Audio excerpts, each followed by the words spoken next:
Silicon ಸಿಟಿಯಲ್ಲಿ footpath ಒತ್ತುವರಿ ಹೊಸದೇನಲ್ಲ. ಕೆಲವರು ಅನಧಿಕೃತ ಮಳಿಗೆ ನಿರ್ಮಿಸಿದ್ರೆ ಮತ್ತೆ ಕೆಲವರು ತಳ್ಳೋ ಗಾಡಿ ಇಟ್ಕೊಂಡು ಹೊಟ್ಟೆ ತುಂಬಿಸಿಕೊಳ್ತಿದ್ದಾರೆ. ಇದೀಗ ಇಂಥವರ ಮೇಲೆ ಉದ್ಯಮಿಗಳ ವಕ್ರ ದೃಷ್ಟಿ ಬಿದ್ದಿದ್ದು ಫುಟ್ಪಾತ್ ವ್ಯಾಪಾರಿಗಳ ವಿರುದ್ಧ ದಂಡ ವಿಧಿಸುವಂತೆ ಒತ್ತಾಯಿಸಿದ್ದಾರೆ. ಇದು ಸಾಕಷ್ಟು ಆಕ್ರೋಶಕ್ಕೆ ಕಾರಣವಾಗ್ತಿದೆ.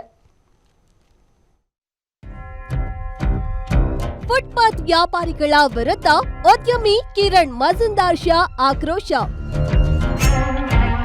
ದಂಡ ವಿಧಿಸುವಂತೆ ಒತ್ತಾಯಿಸಿದ್ದಕ್ಕೆ ವ್ಯಾಪಾರಿಗಳ ಅಸಮಾಧಾನ.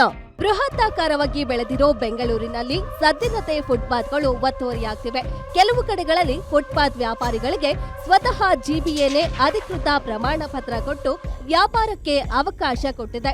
ಆದರೆ ಇಂತಹ ಶ್ರಮಿಕ ವರ್ಗಕ್ಕೆ ಇದೀಗ ಉದ್ಯಮಿಗಳ ಕಣ್ಣು ಬಿದ್ದಿದೆ.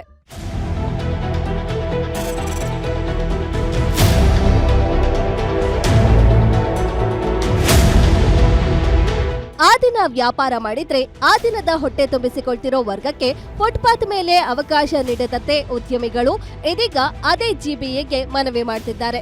ಅಷ್ಟೇ ಅಲ್ಲದೆ ಹೀಗೆ ಫುಟ್ಪಾತ್ ಒತ್ತುವರಿ ಮಾಡಿಕೊಂಡವರಿಗೆ ದಂಡ ಪ್ರಯೋಗ ಮಾಡಿ ಅಂತನೂ ಒತ್ತಾಯ ಮಾಡ್ತಿದ್ದಾರೆ. ಇದಕ್ಕೆ ಪೂರಕ ಎನ್ನುವಂತೆ ಉದ್ಯಮಿ ಕಿರಣ್ ಮಜುಂದಾರ್ ಶಾ ಟ್ವೀಟ್ ಮಾಡಿ ಆಕ್ರೋಶ ಹೊರಹಾಕಿದ್ದಾರೆ.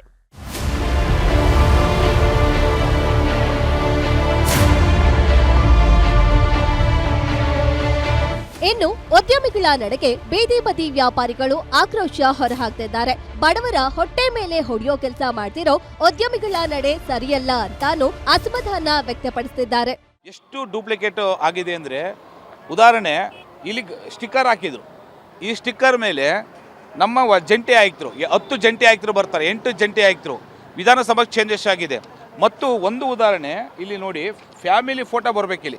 ಇಲ್ಲಿ ಒಂದು ಫ್ಯಾಮಿಲಿ ಫೋಟೋ ಬರಬೇಕು. ಆ ಫ್ಯಾಮಿಲಿಯಲ್ಲಿ ಯಾರು ವ್ಯಾಪಾರ ಮಾಡ್ತಾರೆ ಅದನ್ನೇ ಬಿಟ್ಟಿದ್ದಾರೆ ಇವರು. ಹಿಂದೆ ID ಕಾರ್ಡ್ ಮಾಡಿದಾಗ ಫ್ಯಾಮಿಲಿ ಫೋಟೋ ಇತ್ತು. ಇವಾಗ ನೀವು ಹೇಳಿದ್ರಲ್ಲ, ಏನು ಫೆನಿಟಿ ಹಾಕಬೇಕಾಗತ್ತಲ್ಲ. ಈಗ ಉದಾಹರಣೆ, ನಾನು ವ್ಯಾಪಾರ ಮಾಡ್ತಾಯಿದ್ದು, ನಾನೆಲ್ಲೋ ರಜಾ ಹಾಕಿರ್ತೀನಿ, ನಮ್ಮ ಮನೆಯವ್ರು ಮಾಡ್ತಾ ಇರ್ತಾರೆ. ಅವಾಗ ಅವನು ಪಾಪ ಅಲ್ಲಿ ಫೆನಿಟಿ ಕಟ್ಟಲೇಬೇಕಾಗತ್ತೆ. ಈ ಗುರುತಿನ ಚೀಟಿ ಒಂದರಲ್ಲಿ ಇರೋದಿಲ್ಲ.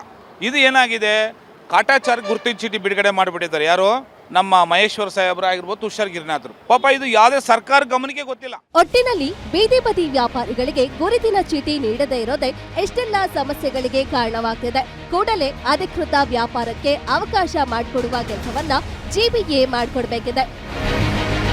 Sangamesh Methre, guarantee news, Bengaluru.